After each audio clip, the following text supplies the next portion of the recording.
Tyler, remind us of the process. What exactly happens? I can't seem to remember the last time, even though it wasn't that long ago. Right, exactly. It feels like we go through this process every few months or so, as this Congress has really preferred to do continuing resolutions, kicking the can down the road. Now, this marks a significant escalation in rhetoric and threat from the Trump administration, because normally we see those non-essential government workers furloughed but then brought back with back pay. Instead, we're seeing this memo from the OMB, which is directing agencies to come up with a list of workers whose activities are not paid for via mandatory funds or any new funding from the One Big Beautiful Bill, as well as to make a list of programs deemed inconsistent with the president's priorities. And these are the areas that could be on the chopping block. Now, OMB did not provide additional details. We don't know how big these layoffs could be, but it's important context to keep in mind that 6 out of 10 federal workers are typically deemed essential during shutdowns, which means that they keep working, while 4 out of 10 are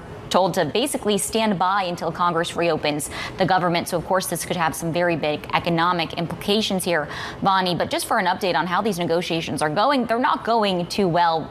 We had been reporting that there was going to be this high-level meeting at the White House, actually today, between President Trump and Democratic leaders, including Hakeem Jeffries and Chuck Schumer. But then President Trump posted on Truth Social earlier this week saying that it's not worth his time to meet with them. And that has sort of derailed this process. I can say at the heart of this, the potential agreement could revolve around some changes when it comes to health care provisions. We know that Democrats want to see an extension or made permanent Obamacare tax subsidies that are set to expire.